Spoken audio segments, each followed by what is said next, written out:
the Commanders of all teams. They're 4-1. There's your odds to get to the playoffs. That was Sam put the odds up, so you can take that for what it's worth. Our little producer here. Cowboys and Eagles. Cowboys are 3-2. The Eagles have already had their bye. They're 2-2. 53% for Philadelphia. I don't know why. How has Philadelphia got a better percentage to make the playoffs than the Cowboys do? And the Cowboys have one more win. I can't understand that. And the Giants, who had a great win against Seattle, they're at 2-3. Now, yesterday, of course, Jerry Jones did his radio program, heard by about 6 people in Dallas, talking about the Cowboy identity after that win Sunday night against Pittsburgh. Here's Jerry. I'd like to think that grit that they showed last night or Sunday night, and that just refusing to take no for an answer. That's something that we did experience it, and so we can build off of it because it happened to us. It happened for us. We've got a chance, in my mind, to evolve and be there ready at the end with the qualifications to get in the playoffs and maybe go further than we've been going. 1 a.m., of course, on 4th down. Good job by Prescott with the 70-yard drive. That game was a goofy game, and it was odd, and it wasn't great, but the Cowboys got the job done. All right, Kimberley, bigger letdown right now. You start us. Cowboys or Eagles in the NFC East? Oh, I think the only answer here is Eagles. Because just, number one, what were the expectations for both of these teams? I think when you look at the talent coming into the season, you thought Philly's got a good roster. They may have questions at head coach. Maybe the head coach and the quarterback aren't on the same page always, but the roster is good. This is a team that should actually get to the playoffs and be vying for a Super Bowl. Whereas you look at the Cowboys, despite what Jerry Jones has told us, we knew coming into this season, boys, that this was not going to be a good roster from the standpoint of it took a step back from last year.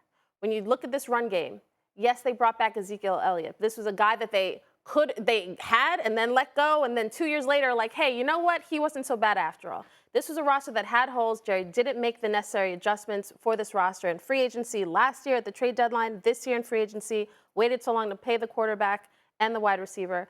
I think when we're looking at the Eagles, we see a team that should be a lot better than losing to the Falcons, losing to the Bucks.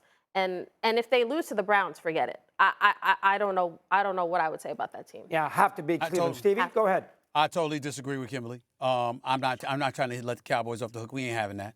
$60 million quarterback, CeeDee Lamb, and $136 million. A.J. Brown is out injured. Devontae Smith was out injured. Lane Johnson was out injured. Okay? There's a lot of stuff to prove. And then you got Sirianni. He's on a hot seat in some people's eyes, and their defense is trash half the time. Oh, there's a lot of problems in Philadelphia. So the word disappointment might come to some people's mind, but in the end, the combination of injuries, new coordinators, a coach being on a hot seat, defense being questionable, those weren't the things we were saying about the Dallas Cowboys coming into this season. Correct me if I'm wrong, Sergeant Friday, a.k.a. Jeff Saturday.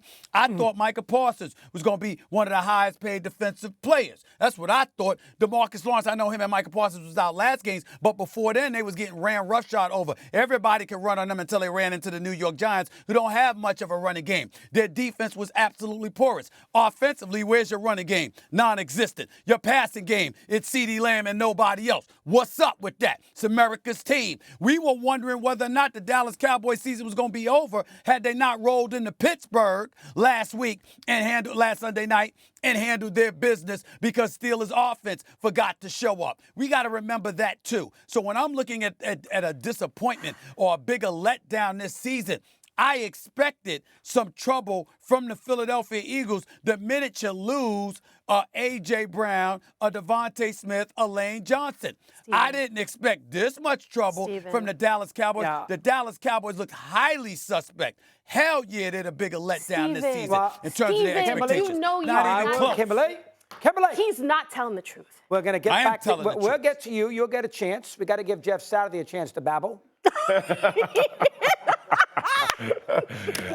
I love dog being. Molly, get back as soon as you can. Okay, moving on. The Cowboys are by far the biggest letdown, and I 100% agree. The Dallas Cowboys have trotted out and embarrassed themselves a number of times. The Eagles, for whatever you want to say, they're a Saquon Barkley drop away from being 3-1. So when we're talking about the Dallas Cowboys coach on the hot seat or not, but because of last year, he's on the hot seat. But from what you're talking about, so you're telling me the Cowboys haven't looked awful in comparison to what you did you think they were going to give up 1,000 yards rushing in the first? Nobody thought they were going to have that. Nobody thought that Dak Prescott and this offense would look as inept as it has until the other night. And again, against the Steelers, they got to get bailed out. This team has not performed up to expectations. We knew coming into this season that they had CeeDee Lamb and then Brandon Cooks, who is a wonderful receiver, but at times they forget he's in the offense. We're looking at the run game thinking like, okay, you had a chance to get Derrick Henry last year. You had a chance to get Derrick Henry this offseason, and you didn't do it. We looked at this roster and thought, I don't know if the Cowboys are actually going to be that good this year. I didn't think that. I did not think that. I didn't think they would not be good. Kimberly's 100% right. First off, Dallas has got 3 wins, and Philadelphia's got 2 wins. And Dallas has got 2 straight wins on the road against Pittsburgh. Everybody thinks their defense is phenomenal, and he went down the field twice, and 70-yard drive to win the game, and a 90-yard drive prior to that. Plus the fact the Eagles are lucky they beat the Saints. The Saints screwed the game up. What did the Saints do to the Cowboys? Yeah, but they beat them by 100. They were losing the game, Jeff, and they had the 3rd and 16. The Eagles are 2-2. They got Barkley. All right, A.J. Brown missed a couple of games. Take it easy. The Eagles are fortunate. Take it easy. And Devontae Smith. But come on, the Eagles have got to be they're 2-2. If Saquon Barkley catches a 3rd down pass, y'all, they are 3-1. They didn't catch it, Jeff, and then they let him go right down the field. The Cowboys can't stop the run and can't run the ball. That's disappointing. 3-2, Jeffrey. Great, but they're still disappointed. Come on now. It's more. The Eagles are 2-2. Dallas literally said no. They have a bye. They have a bye. We said last week, looking at the Cowboys' schedule, these next 5-7 games, where do you see a win? And guess what the Cowboys did? They went to Pittsburgh and got a win. So off that alone, the Eagles are far more disappointing.